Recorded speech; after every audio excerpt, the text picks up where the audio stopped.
قدام إجزاء كم هون أبي هو تكنس نعاقد قلت أصلا يحكم بدحرية قلت لازم لا دم بيت سبيع لازم أبي هو تكن تبغى درجات سرعة دم بيت سبيع بسال سايد ما بيت مرتي كانت لازم نتها ناي بيت سبت بالحسابات نعاسي زيادة خنبرها سدراخن كمهرخون كله أبي هو تكن بخاء درجات سرعة بيت سبيع كلهم كلوس أنتي مالتي وبخميخن نزيات قلت One thing that I really appreciate that our parents did, and honestly, I have not heard of any other family really doing anything like this, are things that we call family evaluations. So usually every year we'll do it. If we can, it's like when we're on vacation and we're having a good time, you know, they always made sure that the atmosphere was good. So the thing is with evaluations, when you're telling someone something they could be doing better, if that person's already not happy, it's not going to land on good soil. So instead of doing something good, it'll just make everything worse and create more problems. So they always make sure that it's at a good time. So they plant it in our mind. Okay, we're going to do our family evals a week from now. Start thinking about what we're going to say. So we all sit together and we talk. We talk about each individual person in the family. We talk about the things that we really love and the things that we think they could be doing better. So one of the biggest things they always tell us is, first, that this is coming from a place of love. And secondly, if more than one person is telling you something, then maybe you should fix it. Because sometimes it's hard to see things within yourself. So all of this is only just to prune us and make us better. And the best thing is that not only were our parents doing that for us, but we were allowed to tell them, honestly. We were allowed to say, hey, Mom, I think you do amazing at this, but could do better at this. Hey, Dad, I think you could do better at this, but you're amazing at this, you know? So them humbling themselves to come down to that level since we were young. We used to do this since we were little. And it's something that has been... Do you remember how little? I think... It's probably like 7. Yeah. So she's like probably around 10. 10 or something years old, when we could really understand what character meant and how to become a good person, a better person, you know? That's when they started instilling that. And honestly, this is something that I'm going to carry into my future family. Like, this is something that has added a lot to our family and our dynamic and has created an atmosphere where we can correct each other in love and we can encourage each other in love. We cry during these talks. We laugh.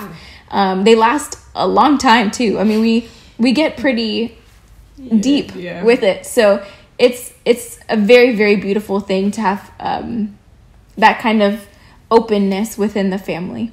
Yeah. And even like she was saying, it's crazy. Like, even we would be like, how do we even tell our own parents? Like, you should fix this. Like, I don't like when you do this. Like, even saying it feels weird because I'm just like, how can I correct you type of thing? But they make it such a, like, they're like, no, correct us. Like, if there's anything they do that makes us not happy, uncomfortable, we don't agree with, they want us to express it. Like, even if it's something so small, like, I didn't like when you said this to me, or I didn't appreciate this. Like, they want to hear it. Even when we were very young, they wanted us to be honest and open. Of course, in a respectful way. You have to be respectful. Even when we tell each other, we have to have all the respect. But we're like so allowed to vocalize our opinions, our feelings. And when you feel like that at a young age, you don't feel like you have to hold back. So that was always a good feeling, to feel like I don't have to not speak what I'm feeling, or I have to sit here and be mad, but I can't say it. Like, so it was always something. And I'm the youngest, so typically the youngest, they get like overlooked. Like, nobody cares what you have to say. You're the baby. Like, it doesn't matter what you think. So a lot of the youngest kids that I know get told that. And that's something that I've never had to hear, because my opinion was always as valued as Frey's and Nati's to mom and dad. The same way all of ours was always equal. Like, whatever we felt was valid and equal. And that was something that I always appreciated since I was younger, because again, I'm the youngest. So كابزاز بالكيو زخط الله فتنزلك نوموني حنتي خابتن دحسكون درأخون وسمعين دي فلت حنتنا تبنت هذا family evaluation دولك ناسي كمو سمعي فلتني كمو هلو كابت عم صبو كم زي كان دقخا بزعبا جيجا بزعبا صبوكا عدلك تبون كزارة وس خدمة خمو دقخا موها كم زلكو emotional كان بخير دلوا قال خون كله then that's بتاع مصبو نجاري أبي هو كأخذ بالكيوس قصل دلوا كالأوتون كتقاملو زلوهم ميلايو ناس وأبصد رخاصي I can see بقليلو سي relation كفترة لك كعبيل كانت لك relation كم دم نصدق خدمة confidence exactly كعبيل لهم زخل نجاري مو لذي زيادة ما حنتي تحسكوا كله زوسخ حسابات نحد لكن كوينا أول ما في اللعب زناي نايس سدراي نازل لنا تا نايس سدراي بيتلا هاي بحسابات بزعب وانت اللي كن حسابات go ahead. Yeah, I can add to the evals and stuff that we were talking about. One of the most beautiful things also is that our parents would apologize to us if they made a mistake. So kind of like what you were saying, Sinads, they didn't have a hard time putting themselves down to our level, even if we were young. Like, oh, we were wrong. Sorry. Like, it was not our intention. They never said, because I say so, I'm the boss of you. How dare you? How dare you ask me? I mean, out of respect, there's some things that we even knew not to ask or we knew not to challenge. Like, at a certain age, they're too young to even try and correct you, a grown adult. You know what I mean? But as you get older and they would validate our feelings, they would communicate with us. They opened up the door for that honest communication. And now that I'm an adult, my relationship with my parents, they're obviously always going to be my parents and I'm always going to have that respect, but they're both my friends now. Like, I can confidently and easily go talk to both of them about anything. They know my mistakes, they know my happiest moments, my saddest moments, my everything that I'm dealing with. They help me with my day-to-day decisions sometimes. Like, I'll call my mom or dad in between classes just to talk to them. Like, it's you know, it's a friend kind of relationship that is only possible because they started that. كم زبون سمعي فلتني سدراخا نساقي وجيجا يقريتها حاتوسي لمودا يكون كم وخ قبرو خلوجن نعخاون صبو تمرتيو سدراخا يجاجيهم جيجا بتقبلوا تاجيب لخاص خدمة جيجا بتقبل كله جيجا خش فندق ونس تأمين كجيجا خاص قريتها حاتت يخاتم مهرمو زد ما خل بلوت حسابات حرّي بتعمل مسكنا كنسلة تقولوا تبغى زلخنا حسابات سالساي درجة دم بالكناني تا بتمرتيا تمرت مالتيو أبخال كمتي كل اللي فلتو تمرتي مات قدام من درجة وهابو كميتي دمت أبنات كنجن سالساي درجة يزلموني سالساي درجة خوينو أبي وقت كن تحزقوسي ما بزوج حياة قدسني مالتيو ولا سكمينيرو.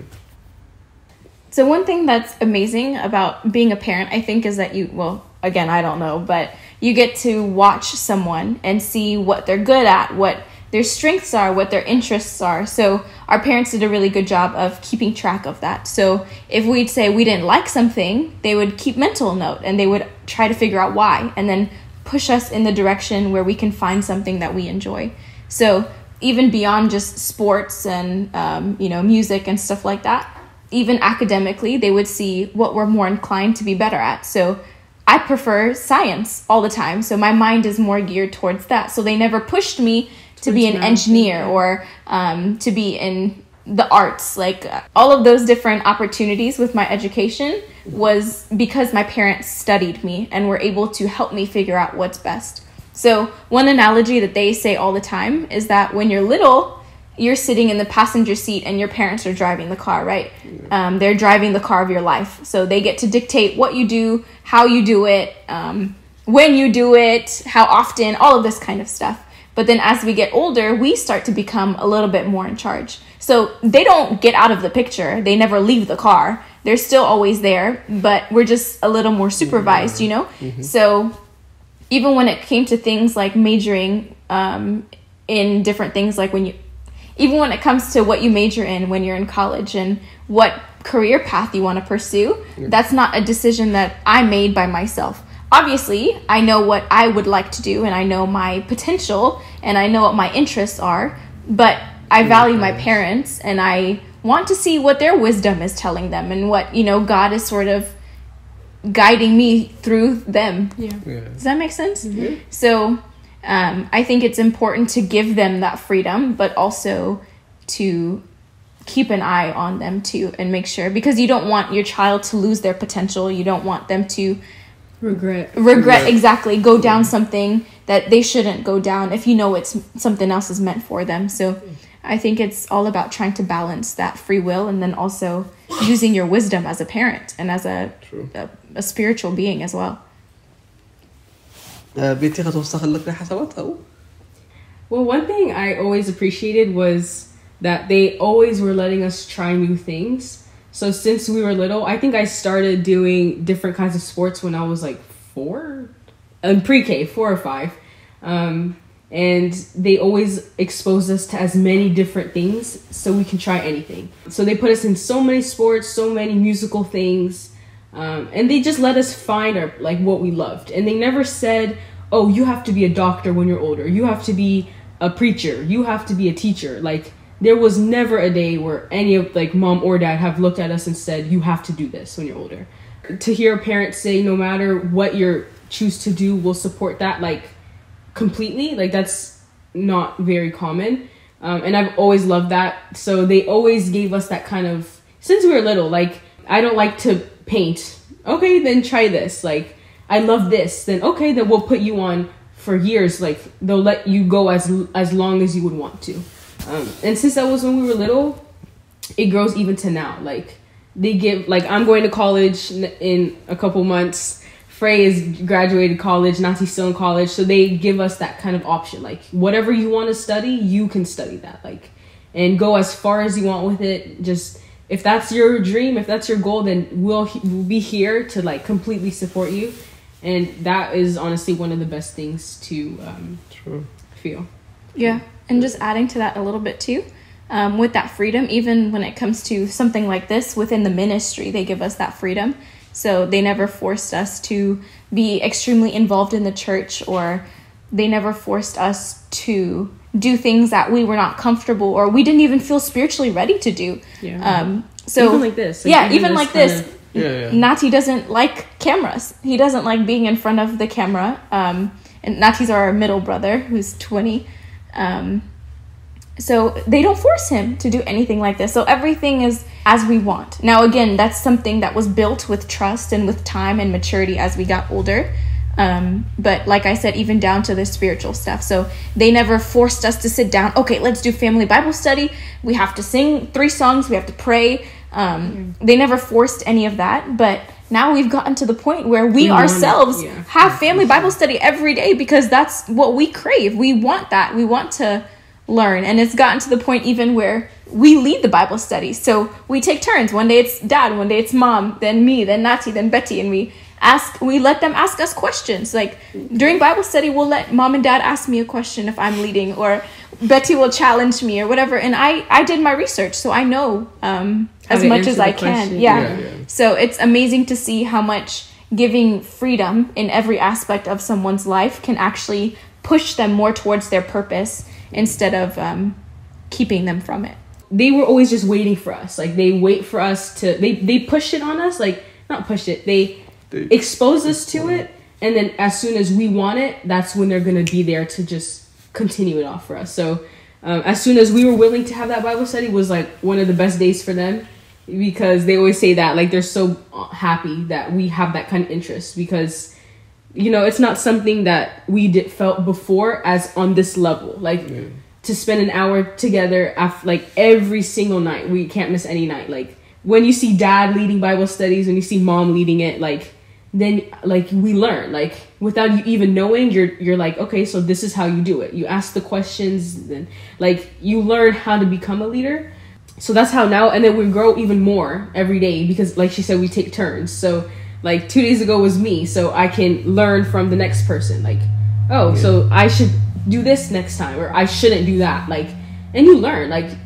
ስለዝነበርና ምንም ኣዝየ ዘመስግነክን ስለ ኩሉ ግዜክን እግዚአብሔር ዓዚዙ ይባርክክን ኣብ መወዳእታ ግን እዚኣስ ክብላለን እዚኣ ኸይተሓልፈኒ እዚኣ ተረፍ የብላን እትብልኦ ሓሳባት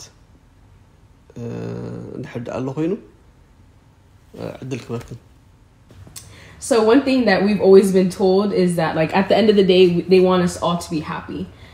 So our happiness is always important, every single one of us. We should go to sleep happy. Everybody should be on good terms. But that doesn't mean we don't fight. That doesn't mean there's no conflict.